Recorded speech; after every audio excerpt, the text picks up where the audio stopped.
আসসালামু আলাইকুম। আমি খুলনা থেকে পাখি ইসলাম বলছি।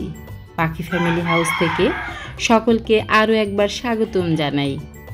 কাছে এবং দূরে যে যেখান থেকে আমার এই মজাদার টেস্টি কাশ্মীরি আচারের ভিডিওটি দেখছেন সবার সুস্থতা কামনা করছি।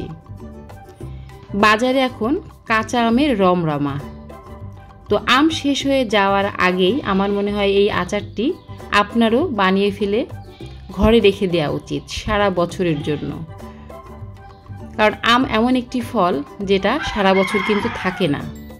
তো সুযোগে সদ্ব্যবহার করতে হবে। এই জন্য কাঁচা আম থাকতে থাকতেই এই মজাদার আচারটি বানিয়ে ফেলুন। তো কথা না বাড়িয়ে আজকে আমি কিভাবে খুব সহজ করে সুন্দর সুন্দর ট্রিক খাটিয়ে এই আম দিয়ে আমি কাশ্মীরি আচার বানিয়েছি, তো সেই ভিডিওটাই আপনাদের সাথে শেয়ার করছি। তো আমি নিয়ে নিছি কিন্তু আম, কাঁচা আম, একদম কচকচা আম লাগবে।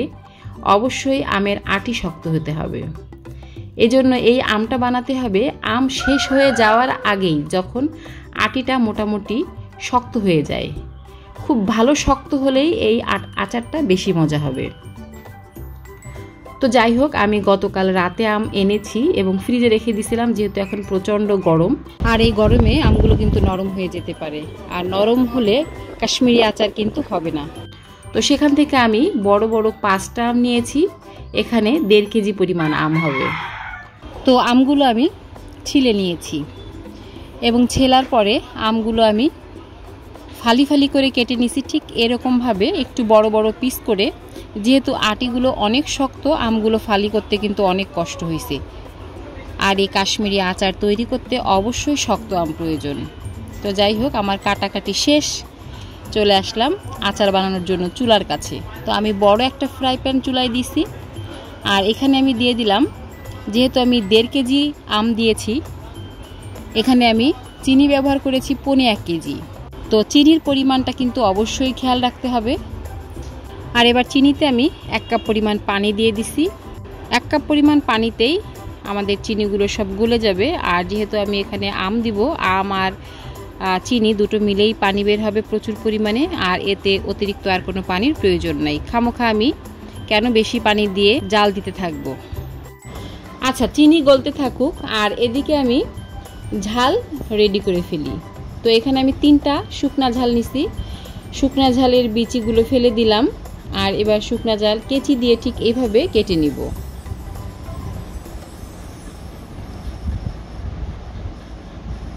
শুকনা ঝাল লম্বাভাবে কুচি করেও কাটতে পারি, আবার গোল করেও কাটতে পারি। আমি দুইভাবেই কেটে নিলাম দেখানোর জন্য, আর দেখতে ভালো লাগবে। আপনি যেমন ইচ্ছাই কাটতে পারেন।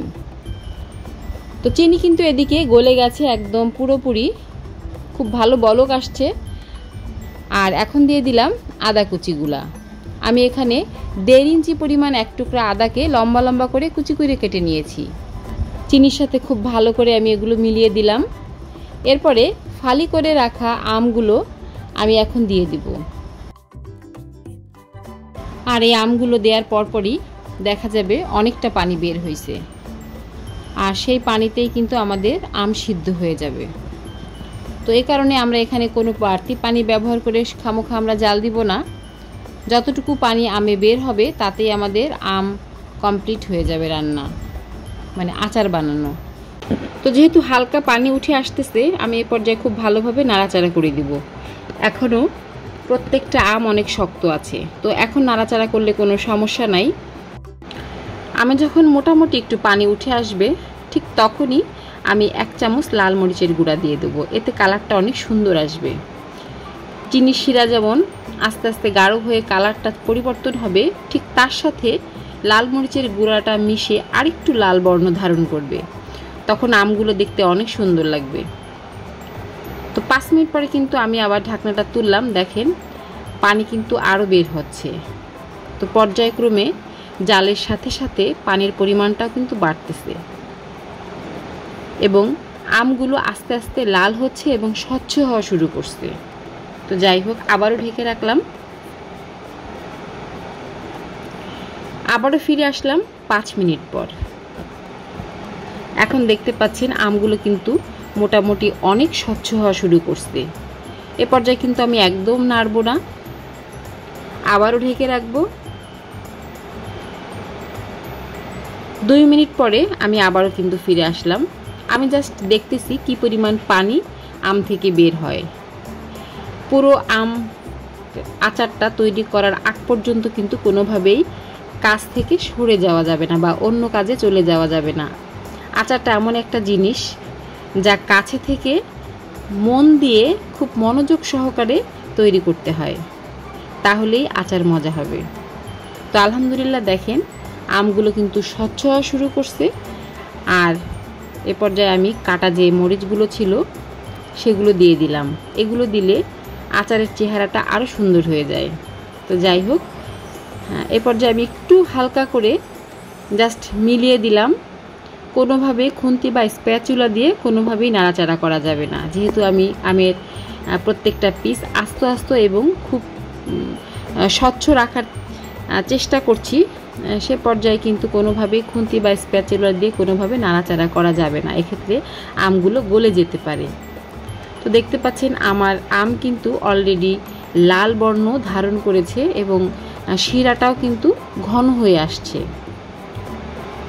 তো যারা একটু ঝোলটা বেশি পছন্দ করেন তারা কিন্তু এ পর্যায়ে চুলা বন্ধ করে রেখে দিলে হয়ে যাবে। আমি আরেকটু ঘন করব, সে কারণে আমি এখান থেকে 2-1 ফোঁটা চিনির শিরা তুলে একটা পাত্রে আমি রাখবো।